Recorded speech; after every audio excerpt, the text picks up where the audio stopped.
right, let's go. Welcome back to another episode of Ordinary Guys Bourbon.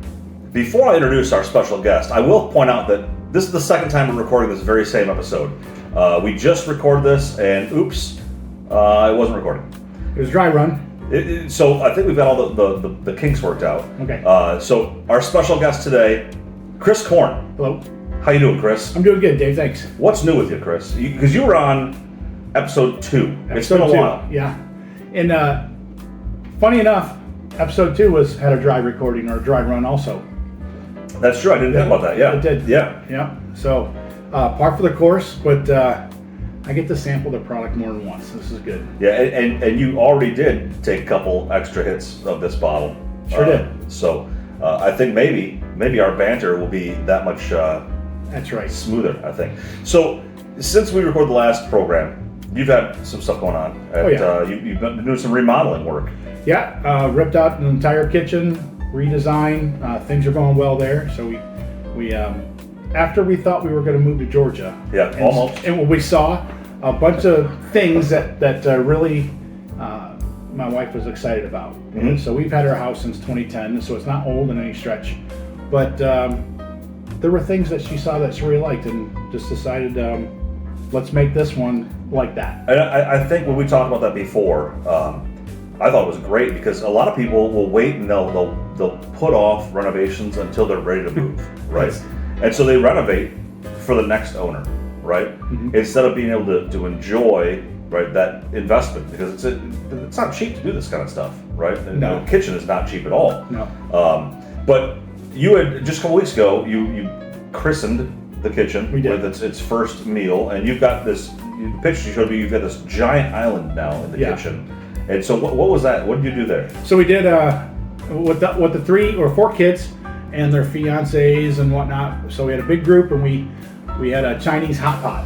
Chinese hot pot. Yeah. So the best way I could describe it, it's like doing fondue but Chinese style. So no chocolate. No chocolate, no oil. It's we had a couple of heating devices and boiling cauldrons of 2 different soup bases, and Okay. then you'd add. I had venison because I had to country it up a little bit because I had some. Okay. Put a little Appalachia in there. Yeah, and beef, fish balls, all kinds of mushrooms, vegetables, Chinese vegetables. So is this like a bowl you guys make? So you put whatever you want, and the spread was all over the place. You pick what you want, you put it in the boiling stuff, Okay. in various lengths. You cook it, and then at the very end, once all that soup base has got all the flavors from everything you put in there, then you go ahead and cook some type of noodle, Okay. and then you have your dipping sauces, and it just turned out to be like your own private smorgasbord. That sounds And then neat. we were all standing around this island and all reaching and grabbing and walking around, so it was very communal. Very non-COVID. Yeah, no COVID, no barriers. It was good. It was a good first event for the family. Good. That's great. Yeah. And I see today you put some Diet Coke in your Yes. your sample there. Yep, weather's changing, and Mm-hmm. the way that I was introduced to bourbon, back when you're much younger and not allowed to drink, you just take whatever some older brother or sister can get you. Mm-hmm. Maybe for high school this or whatever. Won't go there. I But don't know what you're talking about. But when I was introduced to bourbon, it was in Florida, which it's hot all the time. And humid And my wife's dad was a welder, and he'd come back from in Florida. Southwest Florida, Oh boy. repairing equipment out there. Okay. And when he came back for a bourbon, it was still 90 plus, and he liked his mixed with Diet Coke. Okay. Ice, Diet Coke, enough bourbon to wet the ice twice. Yep. And that's the way I was introduced to drinking bourbon. Okay. And so when it gets warmer, now here we are, today's a 70-something degree day. That's So right. we're getting into that season where it just matches the way I like to drink bourbon as well. So that's what I'm for today. That's excellent. Yeah. Diet Coke. Okay. Get the sugar out of the way, and just go with the cola and the booze. I maybe about a month ago, I was watching some YouTube channels, and they were talking about the legality of distilling. And I think last time you were on, you talked about how you were a recreational fuel distiller, really. Yeah. But this article was about how there's several states, I don't remember how many, where distilling for personal consumption is legal. And Michigan is one of those states, which is where we're at right now, Michigan.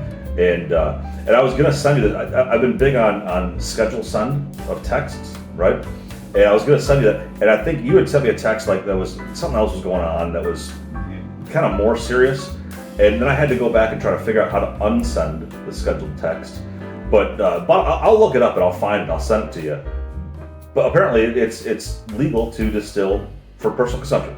You can't sell this, right? But that might open up a whole bunch of different things. Yeah, and because it's been a while at the house. Yeah. Like I said, we thought we were going to move. Right. So there was certain utilities and whatnot that I had to disconnect. Okay. And so I have not put them back together. So it's been a while. But this will change some of the mantra of, don't tell, don't sell. Yeah. The don't sell, I think, is still there. Yeah. But maybe the tell can be a little relaxed. Well, they have to get their taxes, right? So if you sold it, they need to figure out a way to get that vig. So listen, what we got today is kind of a unique offering. This is Willett Pot Still Reserve. This is a $55 offering. And before we get into this interesting bottle shape, which we will, don't worry, let's talk a little bit about Willett Distillery. Willett Distillery was founded in 1936, although the family has deeper roots in the industry than that. John David Willett, born 1841, had been a master distiller and a one-third owner of the Moore, Willett, and Frank Distillery until Willett sold his share in 1876. He had some health issues going on. He ended up parting ways with the business. I think I was reading something like 23 years later, he was still, kicking it, right? But they had already they'd exited from the business. The distillery was subsequently renamed the Mattingly Moore Distillery, and I'll tell you why that's important. John David's son, Aloysius Lambert Thompson Willett, he continued the family tradition in 1898. At age 15, he started working at the Mattingly Moore Distillery. Then a few years later, he joined the Max Sellinger and Company Distillery. He worked there for 20 years, becoming a one-third owner and superintendent there. One-third is apparently what they like to have as far as ownership. Aloysius' son, A.L. Thompson Willett, they refer to him as Thompson, that's what he went by. He was born in 1909. He joined his father as the assistant superintendent before the family, led by Thompson Willett, founded the Willett Distilling Company using John David's original bourbon recipes. The first barrel of whiskey was rolled into Warehouse A on St. Patrick's Day, 1937. Thompson Willett would serve as the president of the company until 1984. Interestingly, during the 1970 energy crisis, the company switched from producing whiskey to producing ethanol for fuel, much like you do. This was a strategic error, though, because fuel prices, they ended up coming back down, and distilling facility was shut down in 1980 or early 80s. Thompson Willett's daughter, Martha Harriet Willett, and her husband, the Norwegian Evan Kulsveen, they purchased the company and the property in 1984 and renamed the Kentucky Bourbon Distillers KBD Limited. During this time, they purchased most of the bourbon they bottled and operated more like an independent bottling company than a distillery. Martha and Evan's children are actively involved in the company, including their son E.A. Drew Kulsveen, who is the current master distiller and production manager. They began refurbishing the distillery in 2011, and in 2012 changed the name back to Willett Distillery. They're now also included as an artisanal stop on the Kentucky Bourbon Trail. Yeah, have to add to the next trip. Yeah. Well, more on that in a second. The Willett Pot Still Reserve Bourbon that we're having right here, this was first released in 2008, along with the signature pot still shaped bottle. Other offerings from Willett include Speakeasy, Willett Family Estate 4-year rye, Kentucky Vintage, Noah's Mill, I think you've had Noah's Mill before, Old Bardstown, Pure Kentucky, Rowan's Creek, I've had that, that's pretty good bourbon, and Johnny Dram Private Stock. They also have one Willett Wheat. Comes in a black bottle. It looks pretty interesting. It's funny, the expression is always so light in a wheat to come in a black bottle. Yeah. This bottle received a double gold award. Oh. That's for the packaging design. At the 2008 San Francisco World Spirits Competition, the liquid inside only received a single gold medal for taste, though.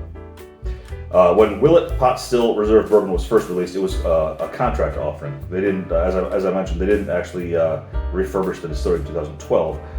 It was believed that the product is manufactured before by Heaven Hill Distillery because it's only about half a mile down the road. Solid. Also, this was originally a single barrel offering up until about 2015, and now it's a small batch. And then the last bit of information I have is Willett's Visitor Center, and you said you might schedule a trip down there. it opened around the same time the distillery was refurbished and put back into production. It has some wonderful reviews. Specifically, the bar at Willett, as it's called, it opened in 2019. It's heralded as an amazing place to have lunch from their seasonal small plate offerings and sampling vintage pours and classically inspired cocktails. The bar at Willett is one of 20 semifinalists for the prestigious James Beard Award in the category of Outstanding Bar. It is the only James Beard Outstanding Bar national semifinalist in Kentucky, and the only distillery-affiliated bar. Winners of the James Beard Award will be announced in mid-June of this year, so just after when this comes out. So that is the spirit, that is the liquid. Let's get after it. Yeah, I mean, you're talking about visiting. Folks, I made a first trip on the Bourbon Trail in 2014, and I could relay my experiences to David and talk about a place I went, and he could look at me all confused. Because the landscape of those tour available properties has changed so much since 2014. Yeah. Every it's from Bullet, it used to be not a picturesque tour, to now they have this brand new facility and modern and robots and operator pulpits with joysticks and Really? It's the most modern thing I've ever seen in distilling. And from what I saw the first time around, though, completely different. So you could have a very, very different experience if it's only been a year or two since your last trip. I think that's fantastic, though, because that draws more people in, right? And people that have started to dabble. I mean, this whole program is intended to be an entry-level discussion about different types of bourbon, right? There's no pretentiousness about how we review things. And that's not to say that's not a negative on those channels that do that. I mean, there's a lot of very, very intelligent, very, very accomplished bourbon tasters and analyzers, and they're great programs to watch. The intent here is to be a little bit more, trying to be opening up the industry, opening up the spirits to people that maybe have not had a lot of bourbon or haven't refined their palate yet. But having those visitor centers that are so nice, and you can bring people in. This place clearly is a phenomenal. I mean, if they're a James Beard finalist or semifinalist, that's something that maybe my wife would like to go to, and maybe she'd sample a bourbon and all of a sudden say, "Hey, now I get it. Mm-hmm. Now I get it. This is pretty delicious." Right? So I think that's fantastic. But let's get into this for the first time. Let's sample this. We didn't do this literally 20 minutes ago.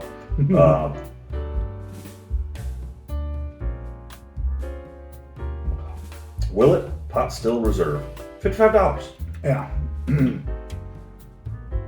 I like this neat. Yeah. It's light. We'll talk more, but this is easy. And I'm not usually a neat drinker, right? I prefer mine. I mean, you look at the color difference. I mean, my glass is probably 50% water. So this is what do you say, 94 proof? Yeah. So mine's been taken out of like a 47 proof, right, in my glass here. And usually it's because I find a neat sample to be a little bit too, I'll say aggressive. Is that allowed on the program? Yeah. A little bit too powerful of a flavor. I do love the flavor, but this is it goes down easy. It goes down easy.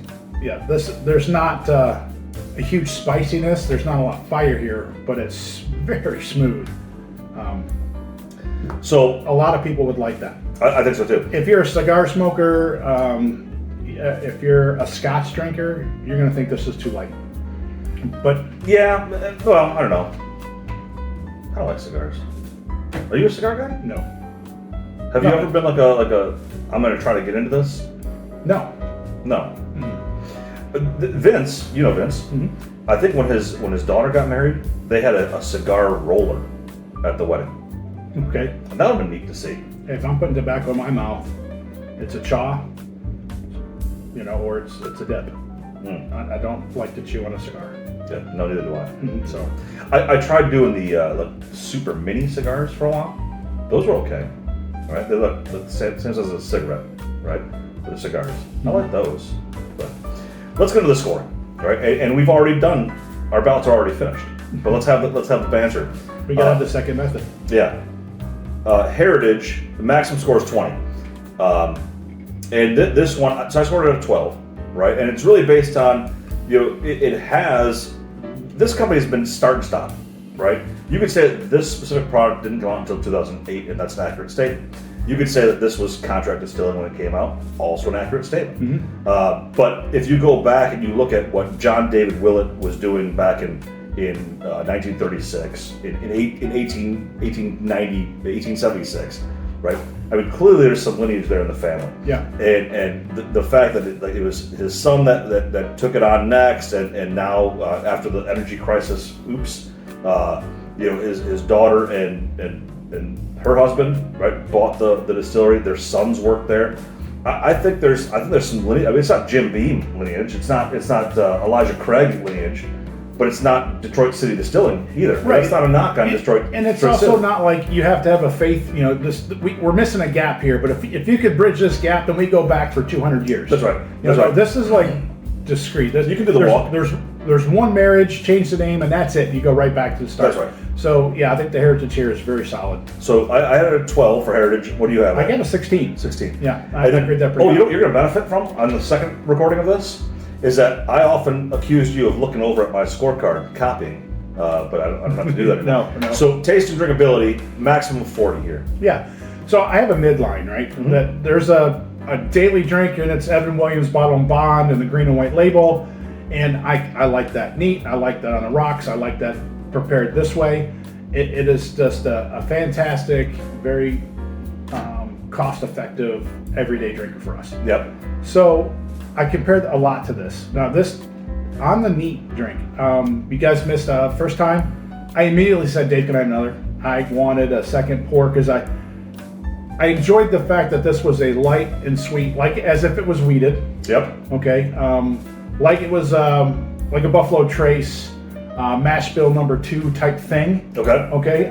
I enjoyed it. I really like that, and I think that my wife would enjoy that as well. She's not a rye forward. She's not a spiciness person. So those are missing, but it tasted really smooth. There wasn't, at 94 proof, it wasn't like there was much of a pause where I had to get the hug going or get it cleared. It was easy, and I really enjoyed it. In this format, though, I thought the cola overpowered it. So it would be something that I would enjoy more on the neat and on the rocks. So, but I did grade it pretty high. I went to 28 out of 40. I did the same. Hey, speaking of having cola in yours, have you ever had a grumpy old man? I think that's one with the Vernors. So it's got Vernors, and Vernors, probably any ginger ale, but Vernors has a little more sweetness to it, right? Sure. And then a splash of lime juice. So, because my bar always has some bitters, if I poured a ginger ale and a bourbon, I just might throw a dash or two of bitters instead of a lime juice. Okay. Yeah. So it's not called the grumpy old man. But that's more for me. For whatever reason, I like that in the winter versus later in the season. I think for me, it's a spring drink.